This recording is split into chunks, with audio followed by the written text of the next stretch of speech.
Hey guys, it's Sailor Lyoko for Life here, and welcome to episode 5 of season 2 for Fate, the Winx Club spinoff series.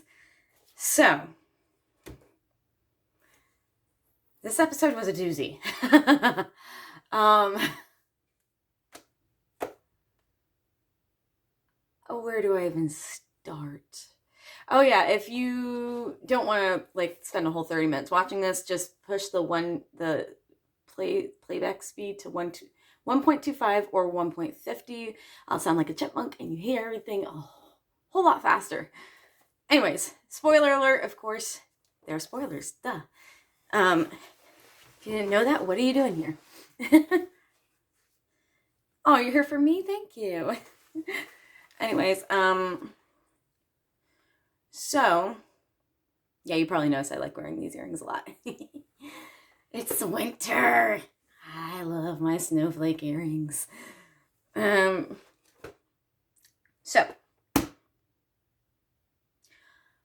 the episode starts off with Bloom well, of course she has Sebastian's phone number. And she's trying to set up a meeting place with him. And I'm like, Bloom's being a double agent? What?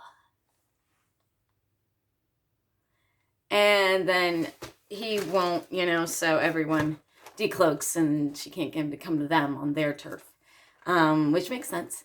Later on, she figures out she needs to offer him something, and in the human world, in the first world. So yeah, well, they call it the first world. It's Earth, on Earth. So later, she gets a book that he might like, and in exchange meets him at a diner, American diner, and exchanges the book for information about how to get Stella's magic back.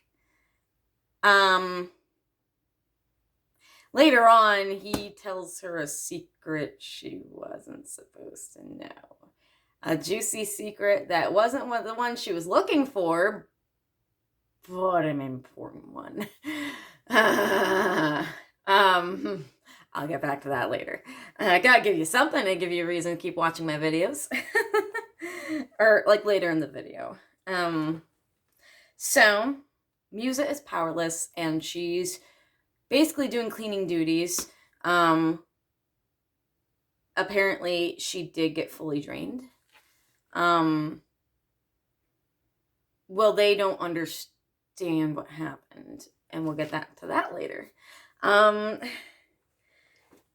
Because someone does know what actually happened.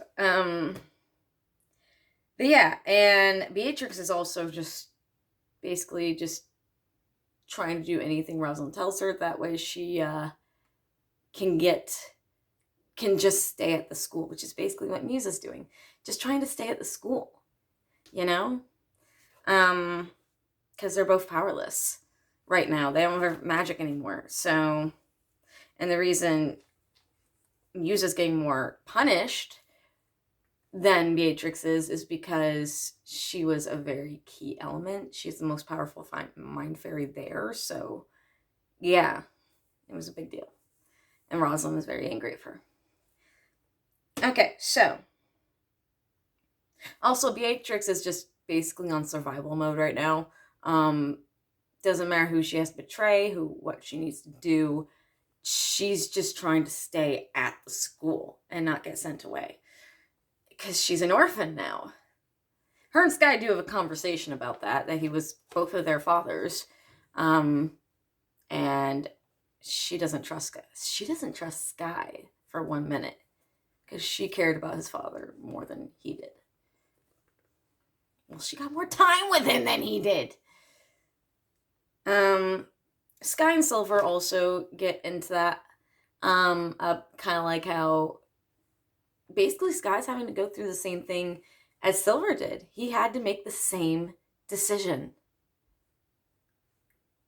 So they're kind of on even ground again now. Except for he really did kill his father.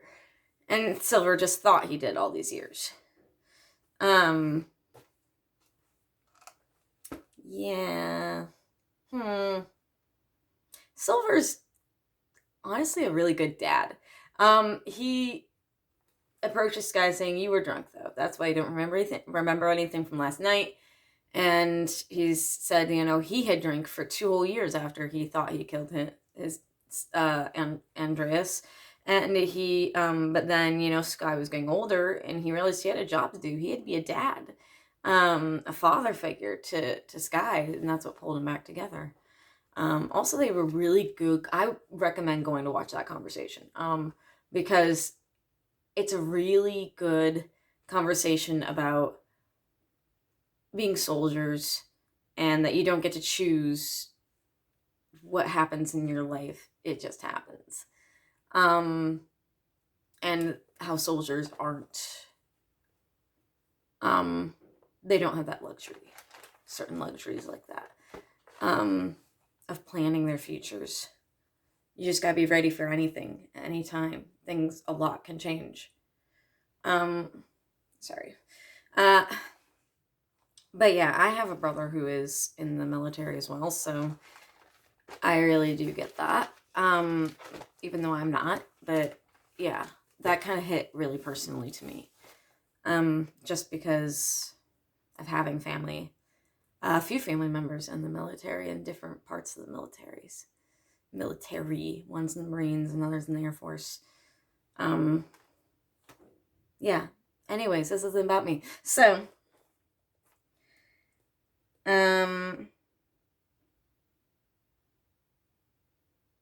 using Riven, they spar. Well, first they connect, are talking, and then they spar to get her mind off of not having her powers, and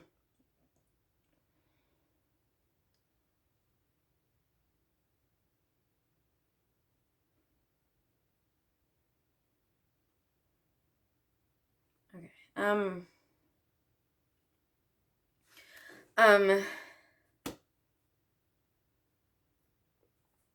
About not having her powers, and they spar, because at least then she can do something, some kind of training to be useful in some way, just like a specialist.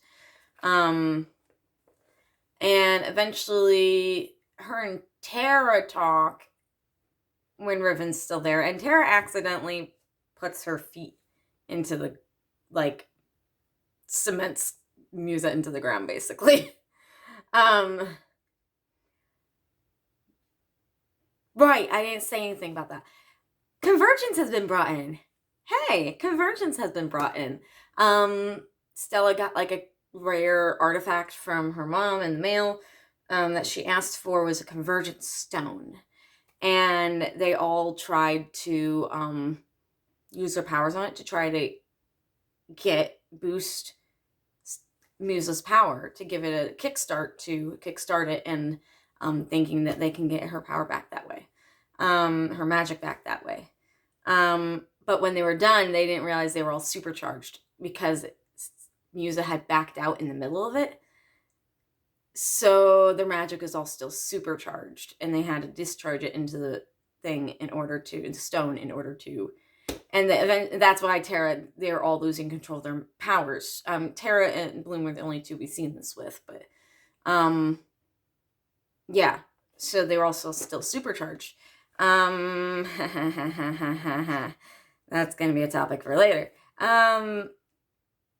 So Tara is then coming back, and so Musa's still stuck in the cement in the middle of the track, and everyone's having to run around her and Riven. Riven sits there on the ground with her and chills with her and stays with her and is talking with her.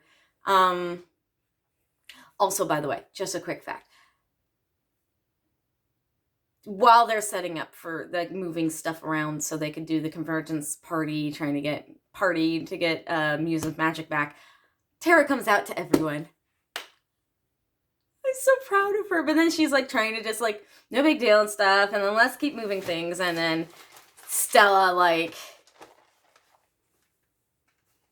puts her foot on the rug and is Tara. And then they all group hug Tara. They are all so wonderful and accepting. And they are saying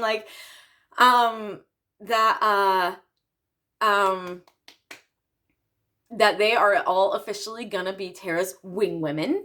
And they, they're her wing women, and they're gonna get her a girl. And, they need to know all the details. Stella has to approve her first.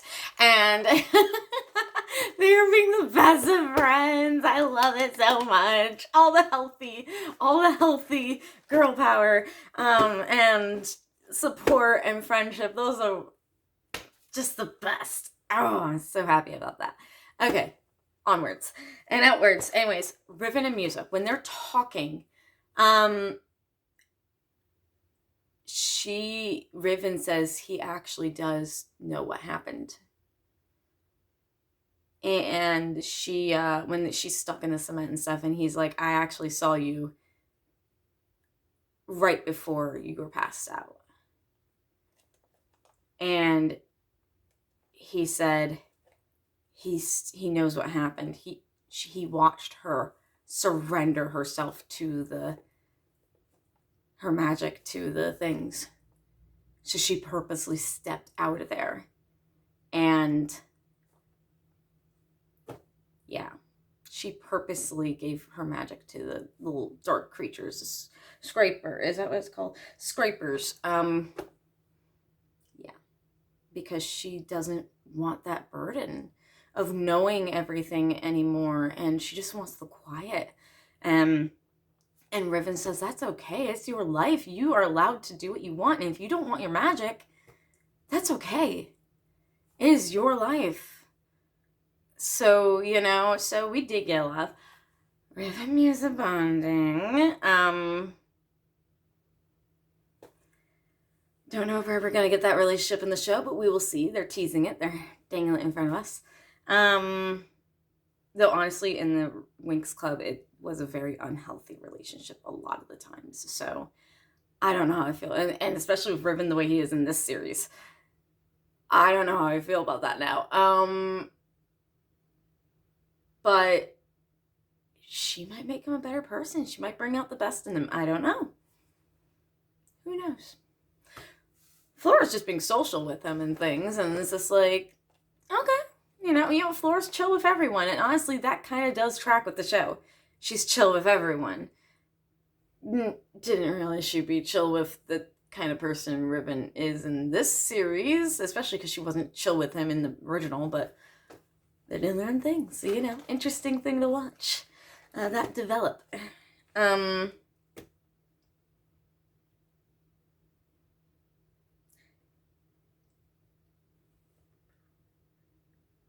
Aisha is, ignoring. We have his name, like Greg or Gray. I can't tell which one they're saying. I think it's Gray. But maybe that's just because I like to call everyone colors. So silver is like silver or something. I can't tell. I just call him silver because that's what I thought it was initially. The color silver. So I'm going to call him Gray. Another shade of silver. Well, no, silver is a shade of gray. Anyways, Greg Gray, the pool boy. Aisha is kind of avoiding him right now because she feels it was her fault that she didn't get there sooner for Bloom and stuff to save her from the Blood Witch, or to do much of anything. She's thinking, now she's backtracking. Of course, as soon as something goes wrong, takes on herself like, oh, well, the relationship, that must be the problem, the reason that I wasn't there for them and stuff. And it's like, girl, stop trying to duck out about what makes you happy. It's like Alex Danvers from Supergirl. She did the same thing with Maggie. As soon as something goes wrong and she thinks she can't be happy and that she needs to back away and focus more to make sure nothing, when Kara disappeared that one time. I think that was the Blood Moon episode, season 2. Her Monel got stuck. Anyways, wrong show. Anyways, yeah. So, yeah.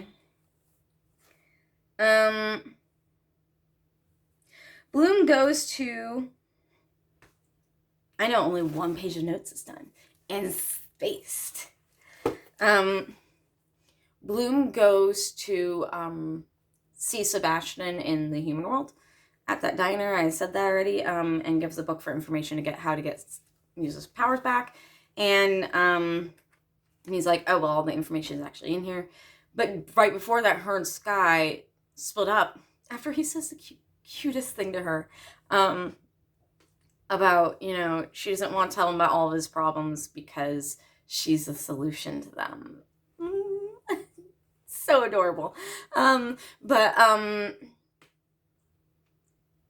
then Rosalind puts that barrier up. The barrier becomes solid. She can't, right after Bloom leaves, so she can't get back through it.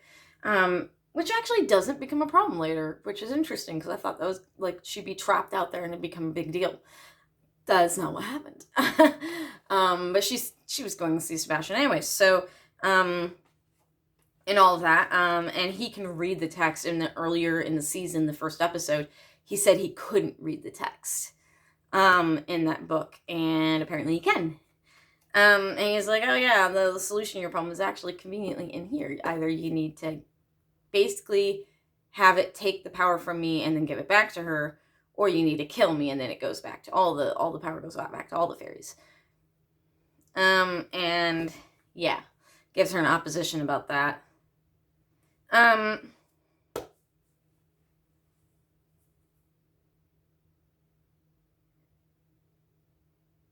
Apparently Sebastian also gives information, when they walk out, was that that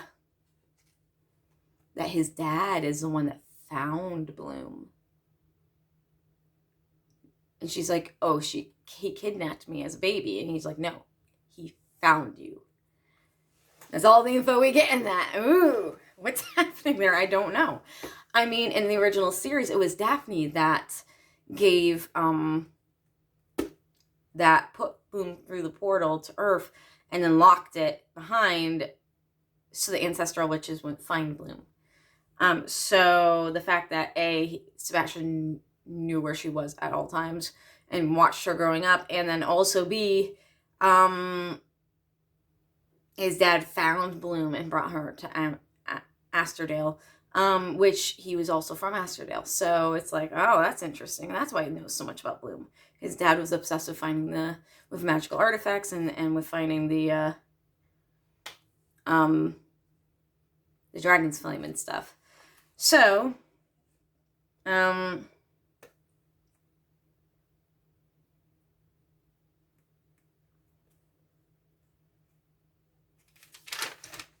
it is two sides. There's like two things on the other side. I'm almost spelling paper here. He tells Bloom that Rosalind killed Dowling, which is Farragonda. The season 2 finale scene finally comes to light, and now Bloom knows. And she's still supercharged right now.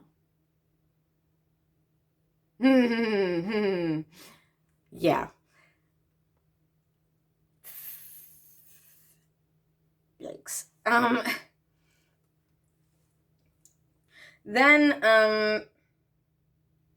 Then we find out later when Gray, that, the pool boy, he's trying to, Aisha's boyfriend is trying to get out past the barrier, and he's asking Skye if he knows if there's any way to get out and stuff. He sees parents, and Skye says no and stuff, sends him back, and then Skye calls Silver to tell him if anyone was trying to pass the barrier or not, to tell him. And then from behind Skye, someone puts their hand on his shoulder, and the Blood Witch thing, you see the veins and stuff, and it apparently controls what Skye says on the phone, and it was not that guy was trying to get out. It was just saying he's checking on the report or something. And then Skye passes out, and we see that Gray, the pool boy, Aisha's boyfriend, is also a Blood Witch. What? Oh my gosh. I did not see that coming. Oh my goodness. Oh, really glad Aisha didn't tell him what was going on then. Oh. Anyways. Okay, one of the things I already talked about, Beatrice is in survivor mode. Bloom confronts Rosalind out because Rosalind meets her at the portal entrance outside the barrier. Bloom confronts her. Rosalind saying, "Well, you're more like me than you are like Dowling." Well, she wasn't saying Dowling yet. She just was saying how much like Bloom Rosalind is, or Bloom is a lot like Rosalind, is what she was telling her. You know, saying she's like herself and things, and it's like you're acting funny and stuff, and she thought that Bloom, since she was supercharged, would end up killing Sebastian. And it actually isn't what happened. She didn't lose her cool with Sebastian. Everything was actually very peaceful. But with Dowling, and she's like, well, I was really most concerned that you wouldn't be able to keep the act up of betraying me and things. And not knowing what Bloom knows. And then she starts realizing Bloom's acting funny. And she knows that Bloom's supercharged right now and stuff. And could easily lose control. And then Bloom's like, so was it here? Was it here that you killed her? That you killed Dowling? And Rosalind's like, a little bit over there, actually. Just admitting it.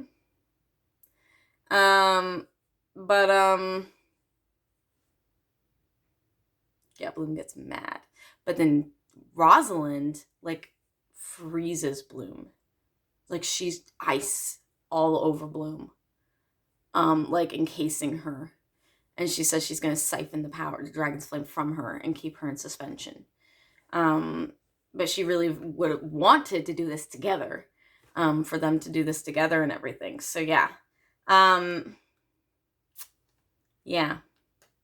And then she says, well, I was wrong. You're more like Farragonda, weak, like Farragonda and stuff. And then, Dragon's Flame really kicks in there, and she melts the ice off herself, and now Rosalind doesn't control. And summons a Dragon Flame. Oh, she's pissed. And then lets it go. And everyone feels it on the other side of the barrier, like, shit, what did Bloom do? Oh, and then the scene ends of episode 5 ends of them walking up to Bloom and asking what happened. She just says while looking down, I lost control.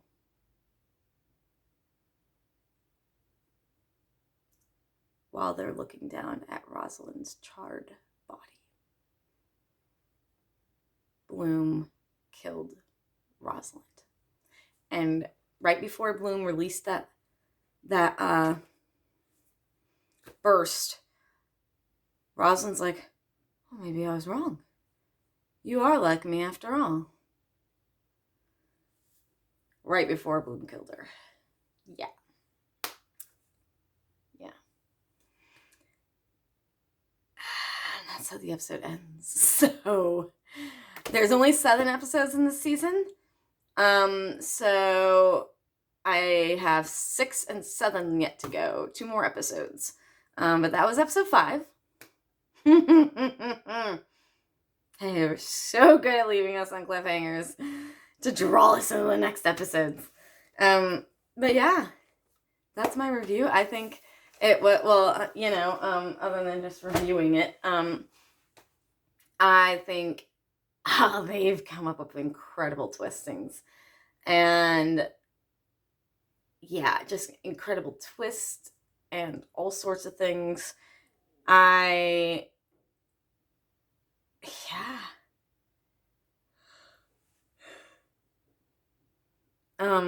Yeah, I mean, it was an incredible episode, and the twists and turns in the show are so good. I mean, with only a few episodes that they can do season 2 as well, it's been pretty incredible. Yeah. So, yeah, it was an amazing episode. I cannot wait to watch the next one. But that's the end of my review. We're keeping it shorter than 30 minutes. Hey, I'm improving. It helps when I do them every day rather than days, like weeks and months in between, because then I forget a lot of things, and then I also I take more notes because there's more going on. Because yeah. Anyways, this is Staley Leoka for Life signing off. I will see you guys next episode, or maybe both of them, for the season finales 6 and 7. Bye.